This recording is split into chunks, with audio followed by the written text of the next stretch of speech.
Marketing and sales की 4th class में अपने आ जाते हैं। अपना एक लास्ट टॉपिक बचा हुआ है which is objectives of pricing. अच्छा, प्राइस मतलब क्या था? प्राइसिंग में अपने क्या पढ़े? मनी वैल्यू किसका? प्रोडक्ट या फिर सर्विसेज का। ठीक है, अपने को प्राइसिंग का मतलब समझ में आ गया, नॉर्मल जनरल मतलब। अब आ जाओ, अपने इसका क्या पढ़ रहे हैं? ऑब्जेक्टिव्स पढ़ रहे हैं। सबसे पहला क्या लिखा हुआ है? Target rate of return. देखो इसमें क्या लिखा हुआ है। अच्छा, मान लो आज हम 1 लाख रुपया इन्वेस्टमेंट किए हैं, ठीक है ना? हम क्या चाहेंगे? हम, मेरे को रिटर्न्स मिलना चाहिए, है ना? रिटर्न्स मेरे को मिलना चाहिए। अब रिटर्न मेरे को ज्यादा मिलना चाहिए कि कम? हम क्या एक्सपेक्ट करेंगे कि मेरे को रिटर्न ज्यादा मिले। तो मान लो हम 1 लाख रुपया अगर इन्वेस्ट किए तो हम क्या चाहेंगे कि मेरे को 1,15,000 रुपया मिले, है ना? तो मेरा रिटर्न कितना परसेंट हो गया? हम कितना परसेंट रिटर्न चाह रहे हैं यहाँ पे? 15%। 1 लाख का 15% कितना होता है? 15,000 होता है। तो हम यहाँ पे रिटर्न कितना चाह रहे हैं? 15%। तो हर फर्म क्या चाहता है कि उसका रिटर्न, जितना वो इन्वेस्टमेंट कर रहा है उससे ज्यादा उसके पास उसका रिटर्न्स आए। चलो देखो वही है, एन एडिक्वेट रिटर्न। एडिक्वेट मतलब क्या होता है? सफिशिएंट। एडिक्वेट मतलब sufficient. N adequate return on investment. अपना इन्वेस्टमेंट कितना था? 1 लाख रुपया, लेकिन हमने रिटर्न कितना चाह रहे हैं? 1,15,000। ठीक है, an adequate return on investment या फिर net sales is an important pricing objective. तो हर बिजनेस को क्या करना पड़ेगा? अपने अपना इस हिसाब से प्राइसेस सेट करना पड़ेगा कि उसका जितना इन्वेस्टमेंट है उससे ज्यादा ही उसको मिले। अगर उससे कम उसको मिल रहा है तब तो अभी तो वो चल जाएगा शॉर्ट रन में, लेकिन क्या लॉन्ग रन में सरवाइव कर पाएगा? वो सरवाइव नहीं कर पाएगा, उसको अपना बिजनेस हो सकता है बंद करना पड़े। The idea is to secure a sufficient return on capital employed after covering cost of production and distribution. तो मेरा आइडिया क्या है कि हम जितना भी कैपिटल एम्प्लॉयड मतलब जितना भी कैपिटल लगाए हैं उससे ज्यादा ही मेरे को रिटर्न मिले, है ना? आज मान लो मेरा कॉस्ट ऑफ प्रोडक्शन है एक शर्ट को बनाने का 100 रुपया, मेरे को उसको डिस्ट्रीब्यूट करने में लग जाता है 20 रुपया। तो मेरा 120 रुपया तो कॉस्ट ही हो गया। हम उसमें क्या करेंगे? अपना प्रॉफिट मान लो 30 रुपया ऐड किए, हम उसमें क्या किए? अपना प्रॉफिट वगैरह ऐड किए। तो हम इसको कितना में बेचना चाहेंगे? 150 रुपये। तो अगर हम 150 में को कोई प्रोडक्ट मिल रहा है, अगर मेरे को कोई प्रोडक्ट अगर हम बेच रहे हैं और उसके बदले मेरे को 150 रुपया अगर मिल जा रहा है उस पर यूनिट का, तो मेरा जो कॉस्ट ऑफ प्रोडक्शन है, मेरा जो डिस्ट्रीब्यूशन का खर्चा है, वो सब क्या हो गया? कवर हो गया, है ना? अगर आज हम 120 रुपए में बना रहे हैं और मेरे को इसको बेचना पड़ रहा है 110 रुपया में, तो भाई ये तो कोई मतलब ही नहीं हुआ। इसका मतलब तो मेरा बिजनेस में लॉस हो जाएगा, है ना? तो वही चीज है। The idea is to secure a sufficient return. मेरे को सफिशिएंट रिटर्न चाहिए। किसमें sufficient return? On capital employ. जितना हम कैपिटल लगाए हैं उसमें मेरे को क्या चाहिए? सफिशिएंट रिटर्न चाहिए after covering cost of production and distribution. तो मेरा जितना भी प्रोडक्शन को करने में जितना भी कॉस्ट लगा है, उसको डिस्ट्रीब्यूट करने में जितना भी कॉस्ट लगा है, हम सब चाहते हैं कि मेरा कवर अप हो जाए, है ना? An estimate is made of the profits required to yield the expected rate of return over the long run. तो हम long run में मेरा expected rate of return कितना है? एक्सपेक्टेड रेट ऑफ रिटर्न कितना है मेरा? 15%। हम क्या चाहते हैं? हम 1 लाख रुपया इन्वेस्ट किए थे, हम कितना चाहते हैं कि मेरे को कितना मिल जाए? 1,15,000 मिल जाए। तो मेरा एक्सपेक्टेड रेट ऑफ रिटर्न कितना है? 15%। अब मान लो हम पहले तो सोचे थे कि मेरा 1 लाख रुपया इन्वेस्टमेंट लगेगा, ठीक है, लेकिन मेरा 2,000 रुपया और लग गया। मेरा कितना लग गया? 2,000 रुपया और लग गया। तो मेरे को अब 15,000 को कमाने के लिए कितना कमाना पड़ेगा? 17,000 इफेक्टिव कमाना पड़ेगा। मतलब 1,17,000 कमाना पड़ेगा, तब जाके मेरा क्या है? 15,000 प्रॉफिट बचेगा। समझ में आया? क्योंकि मेरा देखो 2,000 एक्स्ट्रा लग गया ना, तो मेरे को 15,000 की जगह अब कितना कमाना है? 1,17,000 रुपया कमाना है। समझ में आया? हाँ, तब 15% मेरा जो एक्सपेक्टेड रेट ऑफ रिटर्न जो मेरा था वही मेरा लॉन्ग रन में पूरा हो गया। हाँ, तब मेरा लॉस होता। मेरा जो एक्सपेक्टेड रेट ऑफ रिटर्न था वो मेरा पूरा नहीं। लॉस नहीं हुआ, लेकिन हम बता रहे हैं मैंने हम जितना, यस, 15,000 कमाने की जगह मेरा 13,000 ही कमाई हुआ। हाँ, समझ में आया?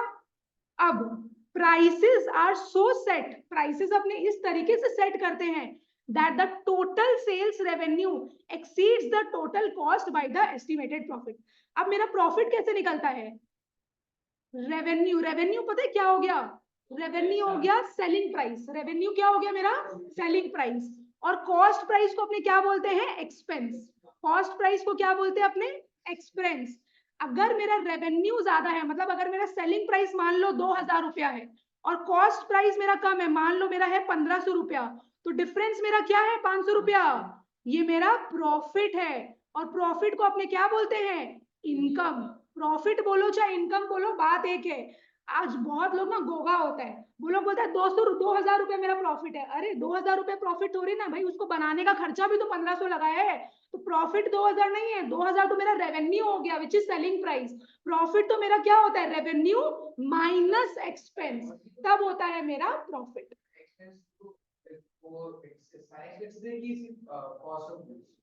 सारा एक्सपेंसेस, हम जनरल चीज बात कर रहे हैं, ठीक है, डायरेक्ट इनडायरेक्ट सारा एक्सपेंस। तो मेरा रेवेन्यू है 2000 रुपया, मेरा कॉस्ट प्राइस, मेरा एक्सपेंस है 1500 रुपया, तो मेरा जो 500 रुपया डिफरेंस अमाउंट आ रहा है, दिस इज प्रॉफिट। तो प्रॉफिट के लिए मेरा रेवेन्यू, प्रॉफिट के लिए मेरा रेवेन्यू क्या होना चाहिए?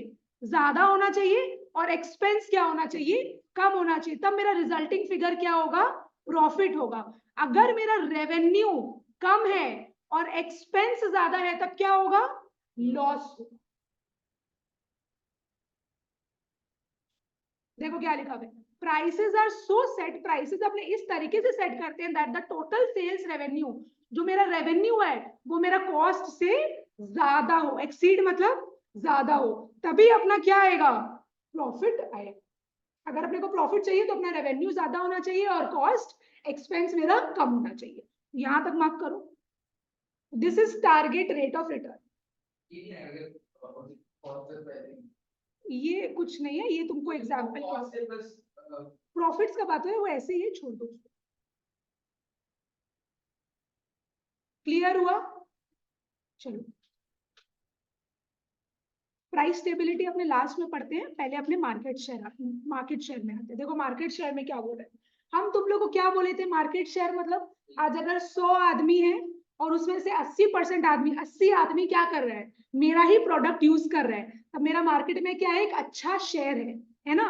मार्केट में क्या कर रहे हैं? ज्यादा से ज्यादा लोग मेरा ही प्रोडक्ट यूज कर रहे हैं, तब मेरा मार्केट में क्या है? अच्छा शेयर है। हर बिजनेस क्या चाहता है? कि उसी का प्रोडक्ट लोग यूज करें।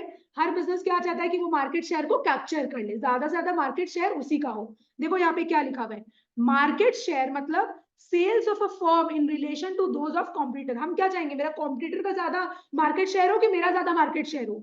ऑब्वियसली हम तो अपना ही चाहेंगे कि मेरा ज्यादा मार्केट शेयर हो, मेरा ज्यादा प्रोडक्ट बिके, हम ज्यादा सेल्स करें। तो market share is a very meaningful mark for measuring the market position और सक्सेस। तो अगर आज हम चाहते हैं कि हम क्या है? सक्सेसफुल हो, मेरा मार्केट में पोजीशन हो, तो मेरा मार्केट में क्या होना चाहिए? शेयर अच्छा होना चाहिए। अगर हम मार्केट में अपना एक नाम बनाना चाहते हैं, पोजीशन क्रिएट करना चाहते हैं, तो मेरा मार्केट में क्या होना चाहिए? शेयर होना चाहिए। अच्छा, फिर क्या लिखा हुआ है? मेंटेनिंग और improving the market share is the most worth while objective in growing markets. तो यहाँ पे मेरे को क्या करना है? अपने मार्केट शेयर्स को ईयर बाय ईयर ग्रो करना है, मैंने ज्यादा करना है कि कम करना है? ईयर बाय ईयर मेरे को ज्यादा करना पड़ेगा, ठीक है ना? तो हर बिजनेस का यही ऑब्जेक्टिव होता है कि उसको ईयर बाय ईयर करना है, ज्यादा से ज्यादा सेल्स करना है, ज्यादा से ज्यादा मार्केट को कैप्चर करना है, उसको ग्रो करना है इंडस्ट्री में। The company captures more share in the market when consumers get attracted to purchase a product या फिर सर्विस। आज हम मार्केट में शेयर ऐसे ही बना लेंगे क्या? आज हम बोल दिए कि चलो मार्केट में शेयर बन जाओ और शेयर बन गया, ऐसे तो नहीं होगा। हम मार्केट में शेयर कब बनाएंगे? जब कस्टमर्स क्या है? रेडी हो जाएगा मेरा प्रोडक्ट या फिर सर्विसेज को खरीदने के लिए, मेरे को उनको अट्रैक्ट करना है। अब हम उसको किस तरीके से अट्रैक्ट करें? हाँ, किस तरीके से मैं एडवर्टाइज करें? अच्छा मेरे को प्रोडक्ट बनाना पड़ेगा, अच्छा मेरे को अपना प्राइसिंग सेट करना पड़ेगा, तो तभी तो हम लोगों को अट्रैक्ट कर पाएंगे ना। और एक बार अगर लोग अट्रैक्ट हो गया, वो लोग क्या, एक बार मेरा प्रोडक्ट यूज कर लिया, अगर उनको अच्छा लगा तो दोबारा क्या है? वो मेरा प्रोडक्ट यूज करेगा, वो 2 लोगों को और बोलेगा, वो जो 2 लोग है वो और 2 लोगों को बोलेंगे, तो धीरे धीरे क्या है? मेरा मार्केट में शेयर बढ़ता रहेगा, लोग मेरा प्रोडक्ट को यूज करते रहेंगे। अच्छा, और ये चीज कब हो सकता है? अगर हम अपना प्राइसेस मान लो ज्यादा कर लिए, तो क्या मेरा मार्केट में शेयर बन पाएगा? मेरे को क्या करना पड़ेगा? अपना प्राइसेस को रीजनेबल सेट करना पड़ेगा। So it is because of pricing. For example, firms manufacturing refrigerators, washing machines reduce prices to capture a large share of the growing demand in India. सबको आजकल रेफ्रिजरेटर चाहिए, सबको आजकल वॉशिंग मशीन चाहिए, तो ये कंपनीज क्या कर रही है, प्राइसेस को रिड्यूस कर रही है, थोड़ा थोड़ा क्या कर रही है, प्राइसेस को रिड्यूस करिए, ताकि इन लोग इंडिया में जो इतना डिमांड है, ज्यादा से ज्यादा लोग क्या है उनका प्रोडक्ट को खरीदे। हर घर में क्या है, सैमसंग का ही वो डबल डोर वाला जो है वो रेफ्रिजरेटर हर लोग यूज करें, तो वो लोग क्या है थोड़ा कम प्राइसेस में बेचता है ताकि लोग उसको यूज करें और उन लोग का डिमांड क्रिएट हो मार्केट। ये था मार्केट शेयर। चलो, meet or prevent competition, meet or prevent competition क्या बोल रहा है, in a market characterized by cut throat competition. Cut throat competition मतलब जहां पे कंपटीशन बहुत ज्यादा है, मारामारी है, जहां पे कंपटीशन बहुत ज्यादा है, firms often take pricing decisions to meet or present competition. आज मान लो कि हम लोग के यहाँ हम बॉटल बेचते हैं, मेरा बॉटल बनाने का काम है, मेरा आसपास का कॉम्पिटिटर बहुत है, बहुत तरह तरह का डिजाइन, अलग अलग डिजाइन का सब बॉटल बना रहे हैं, अच्छे अच्छे ब्रांड्स का बॉटल बना रहे हैं। आज मान लो मेरा कॉम्पिटिटर एक बॉटल बेच रहा है 1000 रुपया में, और हम बॉटल बेच रहे हैं 1500 में, सेम क्वालिटी का ही बेच रहे हैं। तो अगर आज हम प्राइसेस अपना उस हिसाब से रखेंगे, हम तो प्राइसेस ज्यादा रख दिए, तो लोग कहाँ जाएगा, मेरे पास आएगा कि उसके पास चला जाएगा, उसके पास चला जाएगा। तो मेरे को क्या करना पड़ता है, अपना कॉम्पिटिटर लोगों को भी देखना पड़ता है कि वो लोग कैसा प्राइसेस रख रखा है, उसके हिसाब से क्या है हम भी अपना प्राइसेस सेट करते हैं। अगर मेरे को मार्केट में रहना है तो, अगर मेरे को मार्केट में नहीं रहता तो 1000 का 2000 में बेचे ना, कस्टमर ही नहीं आएगा, बैठा रहो, कुछ कर नहीं सकते। लेकिन अगर मेरे को मार्केट में रहना है, जीना है, तो मेरे को क्या करना पड़ेगा, अपना कॉम्पिटिटर के हिसाब से प्राइसेस सेट करना पड़ेगा, उसी हिसाब का प्राइसिंग डिसीजन लेना पड़ेगा।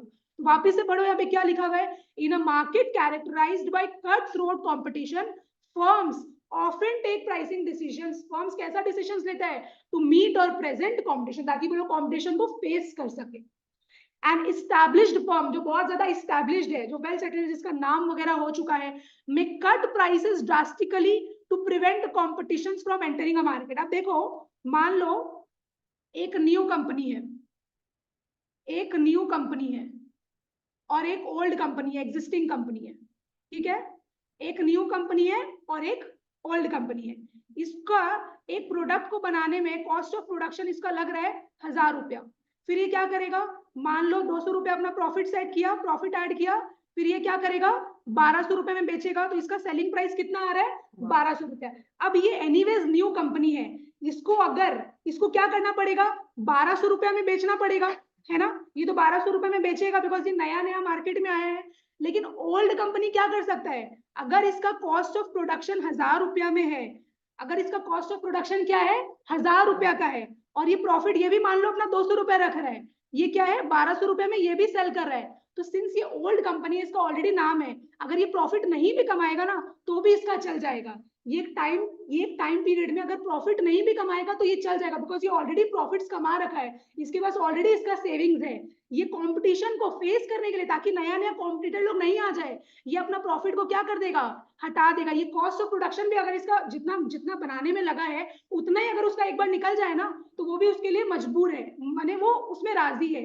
लेकिन नया कंपनी क्या कर रहा है, वो तो नया नया आया है, उसको तो कमाना ही पड़ेगा, बिकॉज उसका इतना ज्यादा खर्चा है, तो वो क्या है 1200 रुपए में उसको बेचना पड़ेगा, उसके पास कोई उपाय नहीं है। लेकिन जो पुराना कंपनी है वो क्या है, वो अपना प्रॉफिट्स को हटा सकता है, बिकॉज वो इस्टेब्लिश्ड फर्म, समझा, वो अपना प्रॉफिट्स को एलिमिनेट कर सकता है। लेकिन नया कंपनी ये चीज नहीं कर सकता है, नया कंपनी को थोड़ा सा प्रॉफिट्स तो रखना ही पड़ेगा अगर उसको मार्केट में रहना है, तो वो कॉस्ट ऑफ प्रोडक्शन में नहीं बेच सकता, वरना तो जीरो ही हो जाएगा पूरा। क्योंकि अगर प्रॉफिट नहीं कमाएगा तो शुरू शुरू में सैलरी कैसे देगा, रेंट कैसे देगा, इलेक्ट्रिसिटी कैसे देगा, और रेंट नहीं देगा, सैलरी नहीं देगा, इलेक्ट्रिसिटी नहीं देगा, तो उसका तो वर्कर लोग ही छोड़ के भाग जाएगा, समझा। हाँ, तो नया कंपनी को तो प्रॉफिट थोड़ा बहुत करना ही पड़ेगा, लेकिन जो पुराना कंपनी है, जो एग्जिस्टिंग कंपनी है, वो अगर प्रॉफिट नहीं भी कमाए तो भी उसको वो राजी है उस चीज से, बिकॉज वो ऑलरेडी क्या है, उसके पास पैसा है। कोई प्रॉब्लम नहीं है ना, मार्केट में नाम तो है, वो एक बार कंपटीशन को फेस करने के लिए वो लॉस भी बेयर कर लेगा, फिर तो कंपनी निकल ही जाएगा। हाँ। आज अगर ये 1000 रुपए में दे रहा है, ये 1200 में दे रहा है, तो लोग कहाँ आएंगे, इसी के पास आएंगे, पुराना कंपनी के पास ही आएंगे। तो ये देखो कितना स्ट्रैटेजिकली काम किया, ये कितना स्ट्रैटेजिकली काम किया, तो वही है। हाँ, तो पुराना कंपनी के पास एक ट्रस्ट रहता है ना, पुराना कंपनी इस हिसाब से काम कर लेता है। अच्छा, एक चीज तुम लोग को और बताते हैं, जैसे कि बिजनेस है ना, बिजनेस क्या करता है, प्रॉफिट्स अर्न करता है। बिजनेस क्या करता है, प्रॉफिट्स अर्न करता है, ठीक है। प्रॉफिट का कुछ एक पार्ट जो होता है वो तो वापस से वो अपना बिजनेस में लगा देता है, उसको यूज करता है अपने बिजनेस में, वो यूज करता है अपना बिजनेस में। लेकिन कुछ एक पार्ट होता है जो वो क्या करता है, फ्यूचर के लिए सेव करके रखता है। यस, वो फ्यूचर के लिए क्या करके रखता है, सेव करके रखता है कि फ्यूचर में अगर कोई भी इमरजेंसी वाला पीरियड है, जैसे लॉकडाउन के केस में जो बिजनेसेस के पास सेविंग्स था वो तो चल गया, लेकिन जिसके पास नहीं था वो क्या किया, अपना एम्प्लॉइज लोग को निकाल दिया या फिर उसको अपना बिजनेस बंद करना पड़ा। तो जो प्रॉफिट्स का पार्ट वो हर साल सेव करता है उसको पता है क्या बोलते हैं अपने, रिटेन्ड अर्निंग्स। क्या बोलते हैं, रिटेन्ड अर्निंग्स। देखो नाम से ही तुम लोग को समझ में आएगा, ऐसा अर्निंग्स जो वो रिटेन कर लिया, जो वो अपने पास रख लिया। ये एक रिजर्व के जैसे एक्ट करता है जो कि इमरजेंसीज के टाइम काम आता है। समझ में आया? तो जो अर्निंग्स को अपने पास रख रहे हैं then that earning is known as retained earnings. चलो ठीक है, क्या लिखा हुआ है यहाँ पे, some firms match competitors price to maintain the status quo within an industry. लेकिन कोई कोई फर्म ना जिद्दी होता है, ईगो वाला होता है, बोलता है नहीं मेरा जो कॉम्पिटिटर है वो 2000 रुपए रख रखा है तो हम भी क्या करेंगे 2000 रुपए रखेंगे, हम उससे कम में क्यों बेचे या हम उससे ज्यादा में क्यों बेचे। तो हर फर्म्स का क्या होता है, अपना अलग अलग माइंडसेट होता है। तो अगर उसको एक स्टेटस मेंटेन करने की, भाई अगर हम ज्यादा कम में बेचे या ज्यादा ऊपर में बेचे तो भाई ये मेरा बदनामी हो जाएगा, मेरे को क्या करना है, वो जितना दाम में बेच रहे हैं हम भी उतना ही दाम में बेचेंगे। तो वो देखा देखी वाला चीज हो गया। ये स्टेटस को मेंटेन करने के लिए बहुत सारा फर्म्स क्या करता है, अपना कॉम्पिटिटर्स के हिसाब से एक्ट करता है। दिस ऑब्जेक्टिव में also be adopted while introducing a new product. तो यहाँ पे बोल रहा है कंपनी कोई एक नया प्रोडक्ट को लॉन्च कर रहा है, तो मान लो कोई एक कंपनी है वो अगर उसको कम दाम में बेच रहा है तो नया प्रोडक्ट जो कंपनी लॉन्च कर रहा है वो भी क्या कर सकता है, उसको कम दाम में बेच सकता है कि भाई नया नया प्रोडक्ट आया, अगर कम दाम में हम लोग उसको बेचेंगे तो क्या होगा, क्या पता डिमांड बढ़ जाए, है ना, लोग खरीदना चालू कर दे। थोड़ा कम दाम में ऑफर करेंगे तो ये कस्टमर्स को दिखेगा कि हाँ भाई यहाँ तो कम दाम में मिल रहा है, चलो एक बार लेके देखते हैं, और उनको अच्छा लग जाए तो वो लोग भी 4 आदमी को रिकमेंड करेगा तो वो लोग भी मेरा प्रोडक्ट खरीदने आएंगे। Sometimes a company adopts below cost pricing to fight competition. तो कंपटीशन को फाइट करने के लिए वो लोग जो प्राइस सेट किया है उससे भी कम दाम में इन लोग क्या है, बेचने के लिए रेडी हो जाता है। जैसे अभी जब हम तुम लोगों को बताए कि क्या है, ये पुराना कंपनी क्या है, इसको टेक्निकली 1200 रुपए में बेचना चाहिए, लेकिन ये कंपटीशन को फेस करने के लिए, कंपटीशन को फेस करने के लिए क्या कर रहा है, 1200 से कम में बेच रहा है ताकि ये कंपटीशन को फेस कर सके, मीट कर सके। But in the long run firms can not survive by charging less than the total cost of product. लेकिन मान लो कॉस्ट ऑफ प्रोडक्शन है मेरा 1000 रुपया, आज वो अभी तो चलो वो उससे भी कम में बेच रहा है तो शॉर्ट रन में तो चल जाएगा क्योंकि उसके पास ऑलरेडी अर्निंग्स है, वो अपना अर्निंग्स को यूज कर रहा है, उसको थोड़ा सा घाटा भी हो रहा है तो उसको उतना फर्क नहीं पड़ेगा। लेकिन अगर ये कंटिन्यूस बेसिस में करता रहा तो क्या वो कंपनी चलेगा, नहीं चलेगा। एक पॉइंट ऑफ टाइम तक आप करो आपका बिजनेस चल जाएगा, लेकिन आप जिंदगी भर के लिए अगर यही चीज फॉलो करोगे तो आप एक दिन लॉन्ग रन में 2 साल बाद, 4 साल बाद, 5 साल बाद देखोगे आपका बिजनेस क्या है, लॉस में चला गया। तो इन लोग हमेशा के लिए ये सिस्टम को फॉलो नहीं कर सकता है। तो अभी तक आपने कितना पॉइंट्स पढ़े, पहला क्या था, टारगेट रेट ऑफ रिटर्न, दूसरा आपने क्या पढ़े, मार्केट शेयर, थर्ड आपने क्या पढ़े, मीट और प्रिवेंट कंपटीशन। वापस से बोलो, पहला आपने क्या पढ़े, टॉपिक क्या है अपना, ऑब्जेक्टिव्स ऑफ प्राइसिंग। पहला बोलो टारगेट रेट ऑफ रिटर्न, दूसरा market share, third meet or prevent competition. Very good, meet or prevent competition. चलो ठीक है, अब अपने को क्या बोल रहा है, प्रॉफिट मैक्सिमाइजेशन। प्रॉफिट मैक्सिमाइजेशन में आओ, देखो अपने को क्या बोल रहा है यहाँ पे। हर फर्म्स का मेन मोटिव क्या होता है कि उसको अपना प्रॉफिट्स को क्या करना है, मैक्सिमाइज करना है, ज्यादा से ज्यादा प्रॉफिट्स में कमा, माने ज्यादा से ज्यादा प्रॉफिट्स अर्न करना है। अगर 100 रुपए में कोई प्रोडक्ट बनाए हैं तो उसको हम 300 रुपए में बेचे, है ना, दोगुना दाम में बेचे। तो हर फर्म का यही इच्छा होता है, लेकिन इतना ज्यादा कंपटीशन है, वो लोग इतना ज्यादा प्रॉफिट्स नहीं अर्न कर पाते हैं बिकॉज दूसरे कॉम्पिटिटर्स कम दाम में बेच रहे होते हैं। लेकिन बिजनेस का इच्छा यही होता है कि वो ज्यादा से ज्यादा प्रॉफिट्स अर्न करें। यहाँ पे क्या लिखा हुआ है, firms pursuing this objective, pursuing मतलब ऐसा फर्म्स जो इस ऑब्जेक्टिव को ही फॉलो कर रहे हैं, जिनका मेन ऑब्जेक्टिव ही है कि उनको प्रॉफिट्स अर्न करना है ज्यादा से ज्यादा। Firms pursuing this objective try to earn as much money as possible. तो ऐसा फर्म्स जिनका मेन ऑब्जेक्टिव ही है कि उसको प्रॉफिट को मैक्सिमाइज करना है, वो लोग क्या करते हैं, जितना ज्यादा पैसा कमा सके उतना ट्राई करते हैं पैसा कमाने का। Small and little known firms may try to charge as much price as the customer can bear। तो छोटा छोटा जो फर्म होता है वो लोग उतना पैसा हड़पने का सोचता है जितना एक कस्टमर दे सकता है। ज्यादा भी मांगेगा तो फिर कस्टमर चला जाएगा, तो वो लोग उतना कस्टमर मैंने उतना कस्टमर लेने का सोचता है जो लोग क्या है उसको अच्छा पैसा दे सके। Due to high profits new entrepreneurs will be attracted into the industry. अब अगर समझो कोई एक इंडस्ट्री है जो बहुत ज्यादा प्रॉफिट्स अर्न कर रहा है, तो उनको देख देख के क्या है, नया बिजनेसमैन का शौक चढ़ेगा कि यार ये कंपनी तो इतना ज्यादा प्रॉफिट्स अर्न कर रहा है, चलो अपने भी उस इंडस्ट्री में घूमते हैं। तुम लोग को पता है इंडस्ट्री और फर्म का मतलब क्या होता है? What is industry and what is firm, उसका डिफरेंस क्या है? एक होता है कंपनी, कंपनी नहीं सॉरी इंडस्ट्री, इंडस्ट्री पूरा मार्केट होता है। यस इंडस्ट्री है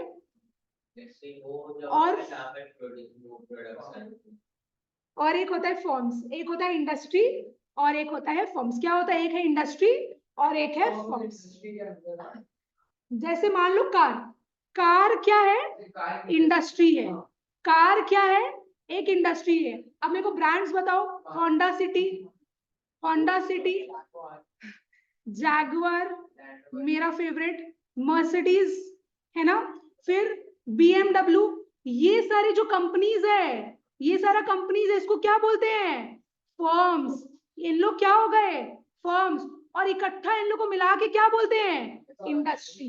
इकट्ठा इन लोग को कलेक्टिवली, कलेक्टिवली इन लोग को क्या बोलेंगे अपने? Industry, car industry. इंडिविजुअली इन लोग को फर्म्स बोलेंगे और इकट्ठा इन लोग को मिला के क्या बोलेंगे? इंडस्ट्री। ये पता होना चाहिए तुम लोगों की इंडस्ट्री क्या होता है और फर्म्स क्या होता है। तुम लोग सीखेगा जब तुम लोग इकोनॉमिक्स पढ़ेगा, कॉमर्स में उतना नहीं है जितना इकोनॉमिक्स में है ये सब चीज। चलो ठीक है, तो वही है। आज अगर समझो कोई कार की इंडस्ट्री में कंपनीज फर्म्स लोग बहुत ज्यादा पैसा कमा रहे हैं, तो नया नया एंटरप्रेन्योर जो नया नया बिजनेसमैन है वो चीज उन लोग को अट्रैक्ट करेगा ना कि चलो अपने भी कोई चीज का कम मैंने अपने भी कार इंडस्ट्री में घुस जाते हैं, अपने भी छोटा मोटा फर्म्स खोल लेते हैं क्योंकि इसमें तो प्रॉफिट्स बहुत ज्यादा है। So due to high profits, new entrepreneurs will be attracted into the industry and prices will come down in the long run। अब जितना ज्यादा सप्लाई बढ़ जाएगा उतना ज्यादा क्या है? प्राइस भी कम हो जाएगा। जितना ज्यादा सप्लाई बढ़ जाएगा उतना ज्यादा प्राइस भी क्या हो जाएगा? कम हो जाएगा। जितना ज्यादा सप्लाई उतना ज्यादा प्राइस भी क्या है? कम हो जाएगा। और अगर डिमांड कम है तो क्या हो जाएगा? अगर कम नहीं, अगर मेरा डिमांड ज्यादा है तो प्राइस भी क्या हो जाएगा? बढ़ जाएगा। डिमांड बढ़ता है तो प्राइस भी बढ़ जाता है। सप्लाई बढ़ेगा तो क्या हो जाएगा? प्राइस कम हो जाएगा। मान लो पूरा बांगुड़ में अपना एक ही पान वाला है, एक ही पान वाला है, ठीक है, तो वो एक पान हो सकता है 50 रुपए में बेचे, हो सकता है एक पान 60 रुपए में बेचे। लेकिन आज मान लो बांगुड़ में 10 पान वाला आ गया तब, और पान वाला लोग क्या कर रहे हैं? 20-20 रुपए 30-30 रुपए में बेच रहे हैं। तो ये जो पान वाला 50 रुपए में बेच रहा था, क्या ये 50 रुपए में बेच पाएगा? नहीं, क्योंकि सप्लाई करने के लिए लोग आ गए हैं। सप्लाई यहाँ पे क्या हो गया है? बढ़ गया है। लोग ज्यादा आ गए, सेलर्स आ गए हैं, तो प्राइस भी क्या हो जाएगा? कम हो जाएगा। क्लियर हुआ? ये छोटा छोटा चीज समझना बहुत इंपॉर्टेंट है। क्लियर हुआ यहाँ तक? तो अपना ऑब्जेक्टिव्स ऑफ प्राइसिंग का कितना पॉइंट्स पढ़े अभी तक अपने? 4। क्या था? टारगेट रेट ऑफ रिटर्न, दूसरा मार्केट शेयर, थर्ड क्या था? Meet or prevent competition, fourth profit maximisation. ठीक है, अब एक तो है प्राइस स्टेबिलिटी। क्या है? Price stability. प्राइस स्टेबिलिटी में देखो क्या बोल रहे हैं। अच्छा, हर बिजनेस फर्म क्या चाहेगा कि प्राइसेस फ्लक्चुएट होता रहे, ऊपर नीचे होता रहे, कि एक बार स्टेबल ही रहे? स्टेबल ही रहे। ज्यादा ऊपर नीचे होने से फिर उन लोगों को प्रॉब्लम हो जाता है ना, तो वही चीज है। और देखो हम एक चीज तुम लोग को और बताते हैं, प्राइस वॉर। प्राइस वॉर क्या होता है? प्राइस वॉर्स क्या होता है? प्राइस वॉर क्या होता है? प्राइस को लेकर लड़ाई करना। आज सेलर ए है, सेलर ए है, सेलर बी है, सेलर सी है, ठीक है ना, ये 3 सेलर है। आज ये अपना प्रोडक्ट है, ठीक है ना, ये अपना प्रोडक्ट है, ये 100 रुपए में बेच रहा था। अब 100 रुपए में बेच के ये क्या कर दिया? अब बोला कि हम 80 रुपए में बेचेगा। तो इसका देखा देखी ये भी क्या करेगा? अगर ये मान लो ये 90 रुपए में बेच रहा था, ये भी क्या करेगा, 80 रुपए कर देगा, है ना। अब मान लो ये भी 90 रुपए में बेचा था, ये भी क्या करेगा, देखिएगा मेरा कॉम्पिटिटर जो है वो 10 रुपए कम में बेच रहा है, वो 80 रुपए में बेच रहा है, तो हम भी क्या करेंगे, 80 रुपए में बेचने का कोशिश करेंगे। अब मान लो एक और कॉम्पिटिटर है, मान लो डी, वो क्या है, वो 80 रुपए में बेच रहा था, वो देखिएगा लोग तो कम कर दिए, हम भी क्या कर दे, हम 70 रुपए कर दे, तो सारा कस्टमर लोग क्या आ जाएगा, मेरे पास आ जाएगा। अब ये 70 रुपए किया तो इन लोग भी क्या करेगा, ये 70 रुपए कर देगा, मान लो ये बोलेगा नहीं हम तो 60 रुपए में बेचेंगे। तो सोचो कितना प्राइस वॉर्स हो रहा है, कितना फ्लक्चुएशन हो रहा है प्राइसेस में। तो बिजनेसेस के लिए ये हैरेसमेंट वाला चीज हो गया ना, सबको एक दूसरे से डर लगने लग जाएगा, सब क्या करेंगे, अपना प्राइस को धीरे धीरे गिराते रहेंगे। और किसी का अगर कॉस्ट ऑफ प्रोडक्शन है मान लो 60 रुपया, और उसको अगर मान लो 40 रुपए में बेचना पड़ रहा है, तो ये तो इसके लिए बहुत टेंशन वाला चीज हो गया ना, कि भाई लोग क्या है, 40 रुपए में बेच रहे हैं, 30 रुपए में बेच रहे हैं, तो मेरा तो प्रोडक्शन का खर्चा ही 60 रुपया है, तो मेरे को अब उसको 40 रुपए में बेचना पड़ रहा है, उसके लिए तो कितना नुकसान वाला चीज हो गया। तो ये प्राइस वॉर्स हो गया, ये फ्लक्चुएशन हो गया, प्राइस साइक्लिकल फ्लक्चुएशन जिसको बोलते हैं, जो आता रहता है, क्योंकि कंपटीशन बहुत ज्यादा बढ़ जाता है, तो वहां पे cyclical price fluctuation, price Wars create हो जाता है। ये लोग मिलके प्राइस और उनका सेम कर देते। हाँ, देखो क्या बोला है यहाँ पे, in this objectives a firm seeks to cut or eliminate cyclical price fluctuations या फिर अवॉइड प्राइस वॉर्स। इन लोग क्या चाहते हैं, बिजनेसेस चाहता है कि इन लोग प्राइस वॉर्स को अवॉइड करें, इन लोग को ये प्राइस फ्लक्चुएशंस देखना ना पड़े। The aim is to live and let live, ये एम होना चाहिए कि भाई जियो और जीने दो। हाँ, this goal is used in an industry having a few firms. तो पता है ऐसा इंडस्ट्री जिसमें बहुत फ्यू फॉर्म्स है उसको बोलते हैं ओलिगोपोली। क्या बोलते हैं, ओलिगोपोली। जैसे कि ओलिगोपोली क्या हो गया, ओलिगोपोली क्या हो गया, जहां पे क्या कौन है, फ्यू फर्म्स है, कौन है, फ्यू फर्म्स है। जैसे कार इंडस्ट्री भी क्या है, ये एक ओलिगोपोली इंडस्ट्री है, ज्यादा तो अपना कुछ ब्रांड्स है नहीं, गिन के कितना होगा, 15 होगा, 20 होगा। अपने अगर इंडिया का भी बात करें तो कितना होगा, हार्डली 15-20। तो वो क्या हो गया ओलिगोपोली। टेलीकॉम सेक्टर, जो जियो है, एयरटेल है, वोडाफोन है, ये सब है, ये क्या है, ओलिगोपोली है, बहुत कम फर्म्स है ना। जैसे कोल्ड ड्रिंक्स का अगर अपने देखे तो बहुत कम फर्म्स है, कोल्ड ड्रिंक पेप्सी हो गया, कोका कोला हो गया, Campa Cola, Mountain Dew, AP फिज, माजा स्लाइस, ज्यादा नहीं है, 15-20 हार्डली होगा, है ना। जिसका बहुत ज्यादा हो मतलब उस हिसाब से, तो मैंने ज्यादा नहीं है, उतना कम ही है, 4-5 ठो है, 5-7 ठो ही है। तो उस फॉर्म्स को अपने क्या बोलते हैं, ओलिगोपोली। उस इंडस्ट्री को अपने बोलेंगे ओलिगोपोली, मतलब हैविंग फ्यू फॉर्म्स। तुम लोग जब अभी इको पढ़ेगा ना, तुम लोग बहुत सारा चीज पढ़ेगा, तुम लोग डिमांड में पढ़ेगा, लॉ ऑफ डिमांड, परफेक्ट, वो तुम लोग जैसे अलग अलग चीज है, अलग अलग चीज है, इनइलास्टिक कंपटीशन, परफेक्ट कंपटीशन, बहुत सारा चीज है, जीरो इलास्टिसिटी, ये सब भी कुछ है ना तुम लोग का, अभी तक आया नहीं, ये सब बहुत सारा चीज है जो तुम लोग डिमांड और सप्लाई में पड़ेगा, समझो मेरा बात। तो यहाँ पे अपना क्या है, बोल रहे हैं ओलिगोपोली। ओलिगोपोली मतलब जहाँ पे क्या होता है, फ्यू फर्म्स होता है।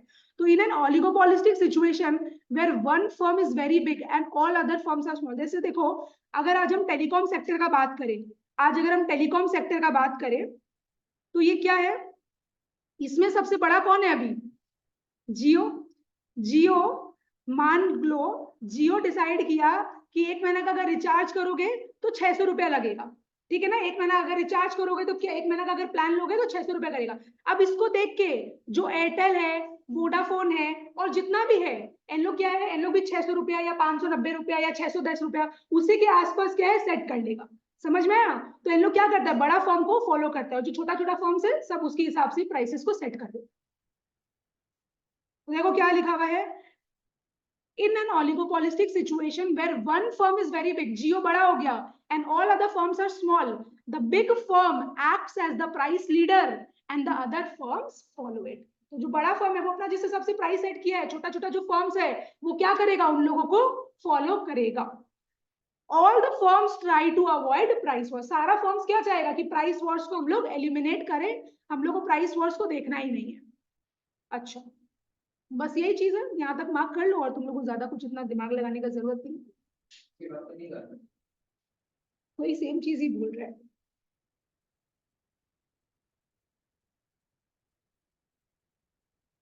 बस यहाँ तक मार्क कर लो, हो जाएगा। तो यह सेम चीज ही बोल रहा है, price stability helps in planned and regular production in the long run, कोई फायदा नहीं है, हो गया, समझ में आया।